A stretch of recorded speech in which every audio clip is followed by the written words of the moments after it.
Yeah. Winston City Council meeting, November 3rd, 2025. I better sign in. Asking for money. Yay. Is that what you're doing, Jay? I wasn't sure how to work, so thank you.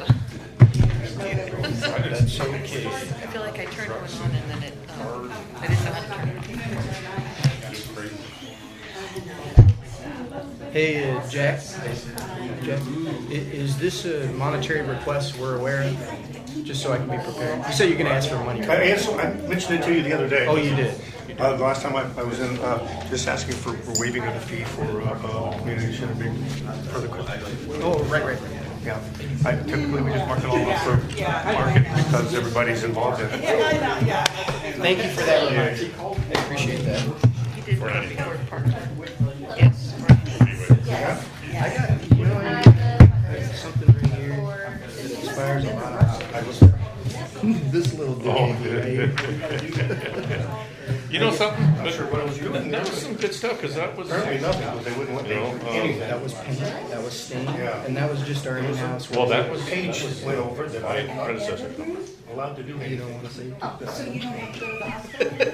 That was her number, but that was the actual number. Really? Or actually, this is what she had proposed. And I think, You guys went to high the school? one was around 12. I think, could have been more. You took over in 14, 15? Huh? You took over your position in 14, 15, somewhere? So this would have been prior to that. Yeah. I don't, yeah, we're really glad that he's gone, but then again, So yeah, and then these are ones that we just got. But that's a big deal. Most people don't even know. Well, you're gonna know tonight, but it would have been cheaper Oh, I'm just gonna. to do it Wait, but I have to do more than 10 years ago. And she Yeah. still quoted that, and that's what you got? That was her number, and that was her actual number. they were, so But this, we did a little bit there. Because we went.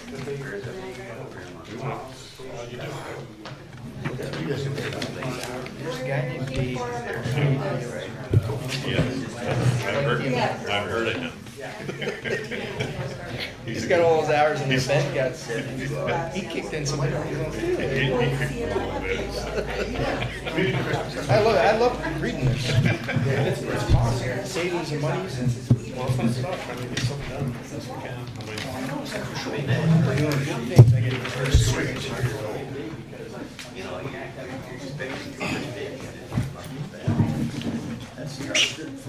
oh, thank you.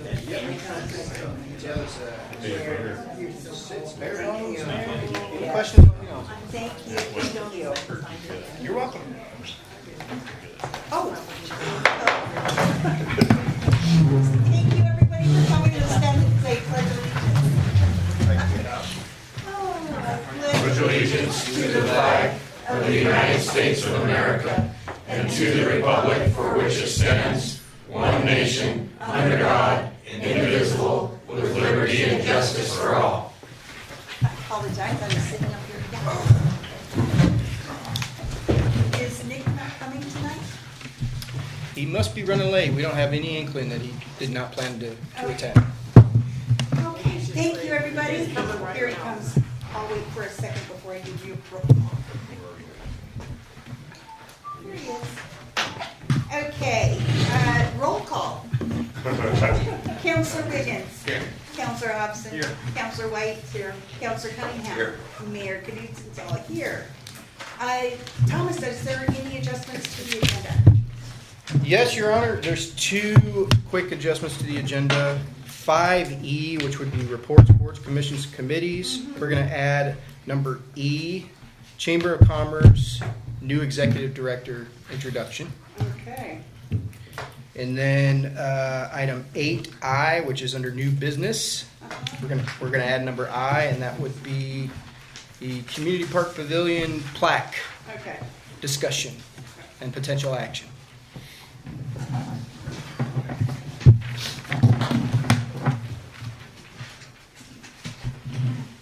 Okay. Okay, now we are going to have a public hearing. This is a required public hearing on the appeal for the business license revocation of Northern Wholesale Auto Sales located at 91 Northwest Douglas Boulevard, Winston, Oregon 97496. Do I have a motion to open the public hearing? Second. Okay. The City of Winston Municipal Mayor, Code- if I may? Yep. All in please. favor? Aye. Aye. That's, It's been a long day, I'm sorry. We got it. Okay, public hearing procedure. The City of Winston Municipal Code Title III, Chapter 30, Section 30.09 specifies the order of presentation of testimony at public hearings after the hearing is opened as follows. Number one, staff report. Thank you, Mayor, members of council. Good evening, members of the audience. So I have a very brief staff report because there have been some proceedings on this previously. The property owner received a revocation of his conditional use permit to operate an auto sales operation and equipment repair operation back in August, and then proceeding into September. That was appealed to the Planning Commission. The revocation was upheld. I do want to put the caveat into the record that it is required by Winston Municipal Code to have an active conditional use permit or land use approval coupled with a business license. The business license is just a registry for commercial or commerce activity taking place in the city. So both are required in order to operate. So this particular appeal is before you due to the last meeting that you had. You revoked the business license due to, since the duration of the operation in 2015, continual violations to the Winston Municipal Code, the compliance code, and active violations processes that have panned throughout the years, from attractive nuisance to junk vehicles to inoperable vehicles, everything along. We proceeded and supplied you with a packet last time that had 10 to 12 citation processes. That is still in the record. The judge has been actively involved in this process as well. And so at this point, the only thing staff would say is we recommend you uphold the revocation that you made at your previous meeting. Thank you. All right, Phyllis, thank you. Number two, out of meeting or conflict of interest disclosures. Counselor Wiggins? No. Hudson? No. Counselor White? Counselor Cunningham? No. And Mayor Knudsen, none. 3, statement of appellate. This is for Mr. Hurd. It is. He does not appear to be present. I am speaking on Mr. Hurd's behalf this evening. And would you come up to the podium and tell us who you are? Absolutely. My name is Mary Stats. I'm a registered nurse, and I have known Mr. Hurd for almost 20 years. Okay. And you're speaking for him? Yes. Okay, I am. go ahead. Okay, thank you. I haven't done this before, so please forgive me, everybody. First of all, I want to thank you all for being here tonight. My name is Mary, as I said before. I'm a registered nurse. I specialize in mental health. And again, I have known Mr. Hurd for about 19 years. Mr. Hurd was not able to be here and has asked me to speak on his behalf. I'm not typically a fan of public speaking, as you can all tell at this point, but I feel that my presence here tonight is imperative because not only do I have a strong and well-documented background in advocacy, which includes but not limited to writing bills on the Senate floor, but I have information about this particular situation which no one here has heard before, and I am offering the City Council an opportunity to make a more informed decision this evening. Furthermore, I believe I have a much better solution that everyone here might really appreciate and even maybe get excited about. So please bear with me as I've unpacked what I've written down. I know that all of you have probably heard more than once about how Mr. Hurd has been given chance after chance. And I know you've been shown the ugly pictures and aerial shots of his place. I too wanted the mess cleaned up, and actually probably more than anybody. I am a landscaper's daughter, and where I grew up, we always had the most immaculate yard in the whole neighborhood. Even the grass was perfectly manicured, and not a blade of grass was ever out of place. So you can imagine my shock the very first time that I saw Mr. Hurd's place. I had never seen such a dump, and I haven't even started talking about the outside of it yet, okay? I've seen junkyards with more class. However, with that said, Let me give you a little history. Some time ago, possibly 8 or 9 years ago, and I think you said 2015, it might have been a little more than that, Mr. Hurd did not receive his renewal notice from the city. And when his permit expired, he was presented with a conditional use permit. Mr. Hurd contends that he was essentially read the Riot Act, and that if he did not agree to the new terms of the conditional use permit, he would lose his business license. Per Mr. Hurd's report, no one ever included him in any decisions or discussions about what he would be willing or even able to do with his lot, and no one considered the impact on his business that had already been in operation for several years prior. That is when Mr. Hurd started receiving his first citations. And while I will concede that Mr. Hurd has been out of compliance, no one denies that, the only thing Mr. Hurd is really guilty of is not watching the calendar to ensure that he renewed his permit before he was deprived of his grandfather's status. Since that time, there's been a lot of tension between the city and Mr. Hurd, which I believe could have been avoided if the previous city manager had taken a more democratic approach. There is a big difference between saying, hey, let's make a deal, and saying, hey, this is the deal.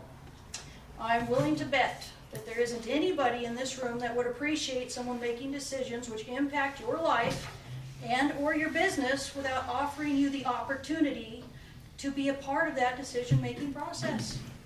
And if you're okay with that, then I have some power of attorney forms for you to sign after the meeting tonight to grant me all-encompassing power of your finances. I don't expect anyone here to take me up on that, but hopefully I have made my first point. Now back to Mr. Hurd, whose first name, by the way, is Dave. And Dave, like many of us, had been deeply immersed in chasing the American dream. And while many of us, myself included, can't imagine how any dream involves owning a bunch of junk, that dream ended with the recent passing of Dave's younger brother, who died after weeks in the ICU following a tragic motor accident. Get through this. Dave was devastated, and his grief was further complicated by the fact that Dave was not included in the decision to have his brother's life support discontinued. Dave is still suffering, and a long way from the stage of acceptance for something he had absolutely no control over. Dave's business has been dramatically impacted by the death of his brother, and his business was already in a state of transition before the city revoked his conditional use permit. Please forgive me. David already made decisions about how to move forward, which involved selling the majority of the stuff on his lot before the city took any action against him. So revoking Dave's conditional use permit, and conversely his business license as well, was completely unnecessary and is causing significant harm for what I think amounts to no good reason. Right here I have in my hand 4 citations which could end up costing Dave thousands of dollars in fines because doesn't look like any time was wasted in pursuing the abatement process upon revoking Dave's business license, which again, I feel is completely unnecessary. Dave has already lost thousands of dollars in potential revenue by being forced to offload his stuff faster than what he was able to do with the resources that he has, under the constant threat of having an abatement crew come in and haul off and impound all of his stock at his expense. To make matters worse, Dave is also trying to tend to the needs of his elderly mother, who is in very poor health. No person should be forced to live under the duress being placed on Dave. And if any of you have met him, he's one of the most calmest, coolest, collected guys you'd ever meet. I've never seen him upset. I've never seen him yell at anybody. Even our city manager over there is nodding his head. He can attest to that.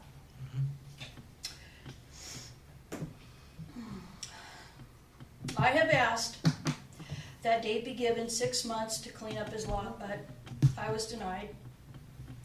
At most, Dave was told that he would be given until the end of the year, which really doesn't seem like the case at all, because Dave continues to rack up fines, which means that he has not been given any relief at all that I can see. It seems that even though the mess has been there for years, it's worth destroying a man's life for what amounts to a few extra months. Even if the city grants a new conditional use permit upon Dave clearing the lot, that doesn't compensate Dave for tremendous loss. And given that Dave is approaching retirement age, it doesn't give Dave much time to recoup those losses. I asked that the abatement process be deferred since Dave had plans to clean up his lot anyway in the wake of his brother's death, and again, I was denied. The reason given was because, and I quote, because of the current stage at which we are at in the process. That answer really makes about as much sense to me as a surgeon refusing to stop the amputation of a healthy leg after a mistake has been caught simply because he was already donned his gloves, gown, got the booties on, got the cutting tools ready, and feels that he is just too far into the process now. Does that kind of response make any sense to anybody? After you've destroyed somebody's life, you can't give it back. So why would you do it, especially if you don't have to? There's a much better solution. Dave's brother-in-law, Les, is a contractor that has designed and built some of the most aesthetically beautiful rock waterfall and pond features that I've ever seen. Les's work is so popular that there's a wait list about 2 years long. But Les has already agreed that he is willing to come in and build a water feature right in the front face of Dave's property as early as this coming February or March. The cost would be roughly between $10,000 and $20,000 pending design, and it is my understanding that grants of up to $10,000 are being issued for local businesses wanting to improve their front face. Given the location of Dave's business and the high visibility at the intersection of 2 major streets, it is quite possible that maybe Wildlife Safari may also want to contribute to the cause and perhaps add some animal statues and or financial contribution, because everybody wins when we make the middle of the town as aesthetically attractive as possible. Les's work can be seen by visiting Canyonville. There's a water feature that he built that is about 100 feet from the post office. Please feel free to go check it out.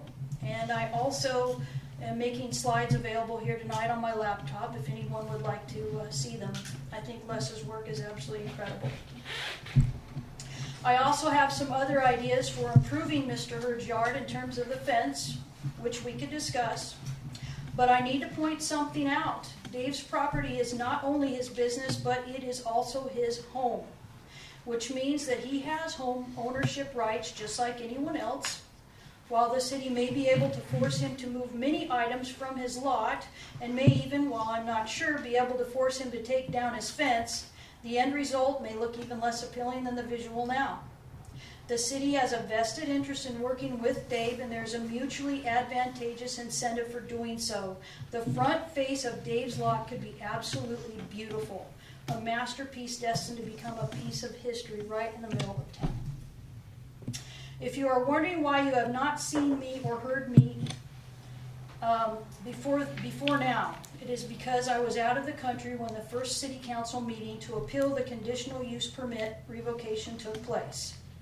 Dave reported that he had asked for the meeting to be rescheduled so I could be present, and he told me he was denied. Dave was also told that the meeting tonight to appeal the revocation of his business license is, quote, just a formality, as if to imply that his presence would make absolutely no difference. And it didn't sound like he would be able to have the meeting rescheduled to a time when he could be present anyway.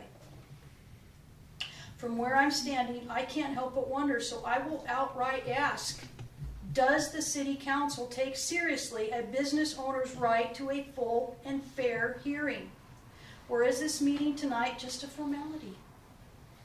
If a person's rights are taken seriously, then let me close with 2 more questions. Are you okay with anyone